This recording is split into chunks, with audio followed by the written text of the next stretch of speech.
Hello, I'm Demis Hellen and welcome to the Born to Produce Melodic Techno series. This is a DAWless series, so you can recreate this in any DAW of your choice, and we're using free plugins and stock plugins which then you can replicate in your own DAW. In this series, you're going to learn how to compose the track, produce the track, structure the track, and then mix and master the track as well, guiding you through every single step along the way to make sure you can produce a professional sounding track. And that's everything you need to know about the series. Alongside this, you will also get the project for Cubase. So if you are a Cubase user, you can access that project, but you don't have to have Cubase. This is a DAWless tutorial, so you can follow in any DAW you like. And you'll also get the samples and the presets that are used in Vital as well. And with that said, I've been Demis Hellen, and I look forward to seeing you in the tutorial series. Okay, so let's kickstart the series by creating the melody. So I've got an instance of Vital loaded here. And to get hold of Vital, we can just type in Vital Synth on Google, head to vital.audio, and on here you can just click Get Vital, choose your plan. You can obviously just get the basic free version. And when you click there, it'll prompt you to create an account. And once you've created the account, you'll be able to download and install, and then you just restart your DAW and Vital will be there. And in Vital, for this particular one, we're going to use a preset called CP the Sign. This is included in the pack. So if you're watching on YouTube, this will come with the tutorial series if you head over to Born to Produce to continue after the 3rd episode for free here on YouTube. So I'm going to click on CP the Sign, and that's going to sound like this. So I'm actually going to go in here and just shut the filter for now, so it's a little bit more bearable whilst we draw this melody up. So I've created a 4-bar loop, and we're going to start on F#1. So this is in the key of F# major, as you can see on the scales assistant I have here. So anything not in the scale is going to light up orange, everything in the scale is going to be green. It'll be a different color scheme for you if you're using your version of Cubase, and if you have it in your DAW, you can use that as well. So I'm going to start on F#1. And then we're going to do a rolling arpeggio through part of the scale over a couple of octaves, and that's going to go to the D sharp next, like this, and we're just going to roll it up in 16th notes. That's followed by an F sharp, and then a B flat, and then an E flat there. Sorry, that's an A sharp there, not a B flat, because we have a B in the scale. And then just follow that back down to there, not repeating that note there. So we just want this section, which is absolutely perfect. The second part of the melody is going to be sort of slightly offbeat, but we can put it on beat and then we'll shift them over and you can see exactly how I made this part. So the next part, I'm just going to start on bar 3 here. So it's going to move relative because I'm going to be shifting these in a second. So start on bar 3 and I'm going to click on F#1, and then we're going to do a nice roll up over the A sharp and the C sharp there. And then I'm going to copy these across to the next beat on bar 3. I'm going to have exactly the same, but this is going to go up to the E flat. So we're going to get this effect here.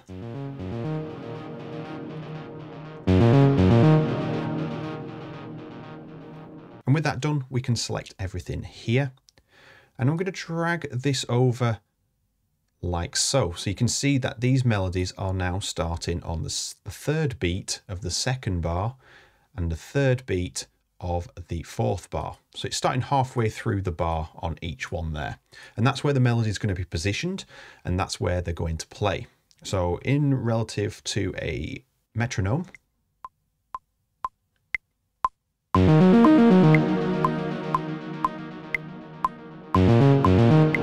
and that is pretty much the melody setup. We just got to throw a few bass notes in there, but I need to just drag this section back. And this is actually going to start 1/16th note back. And what this does is just offsets it a little bit, and it just sounds a little bit more natural and humanized.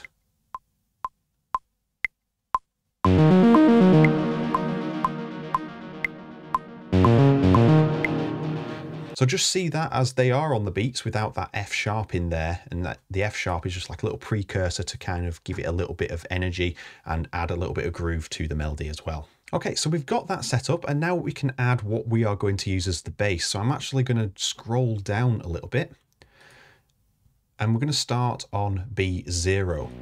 So it's just the way the preset's been made. We can go this low here. So I'm going to drag that over for 1 bar. Then the bass jumps up to the C sharp here for the bar. And then we can go up to the E flat, and I'm going to draw across all the way through 1 bar and half of the 4th bar. And then for that final part, it's an F sharp. And you can see that it's not going to line up there because it's going to cover the melody. So I'm going to draw the F sharp down here. So let's have a listen.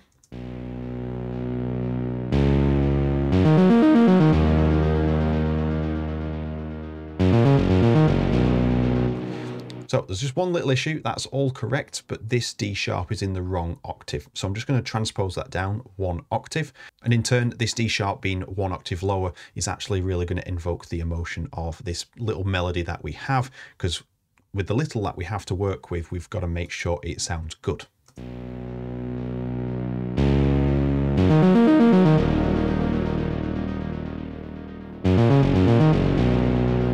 So you might hear that this here comes through a little bit, so you can hear there's a gap there and that bass note comes through. So just to explain what's happening here, if we go to the preset design, you can see that I've only got 1 voice down here at the bottom. And once that's only 1 voice, it's going to act as legato. So you can only play 1 note at any time, and it's whichever's the last played will play. So if you look at the bottom here, you can see the keyboard. If I play another note, it's not playing 2 notes, it's just playing the 1. And as soon as I let go of that one, it'll go back to the previous one.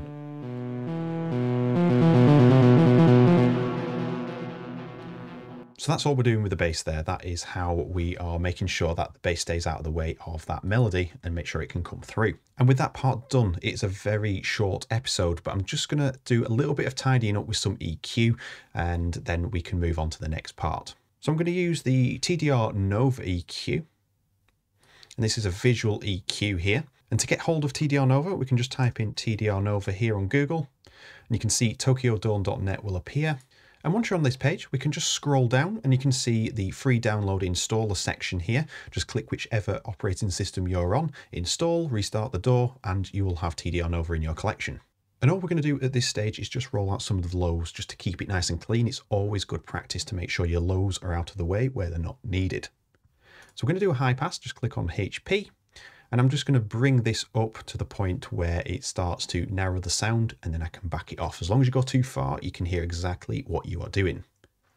I'm going to go for a 12 dB slope as well, so it's a little bit more gentle.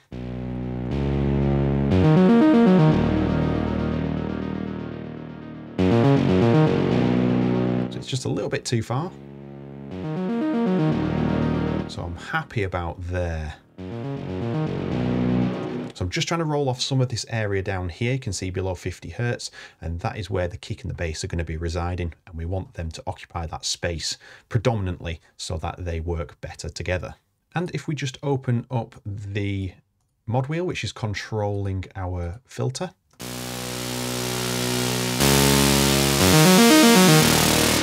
it's a little bit top heavy with the white noise, so we can just use a low pass as well. And I'm going to use a 6 dB low pass. So it's really gentle and it's just going to roll off those really top heavy highs.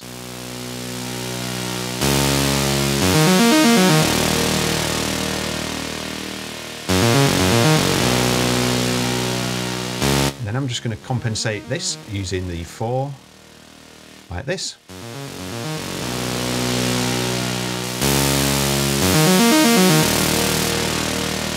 So we're still getting the highs coming through, but we've tamed them down a little bit and brought them under control. So that's that part done. The melody is complete. We've got some automation to do of the filter, but we're going to do that later on when we have some more context with the track in mind.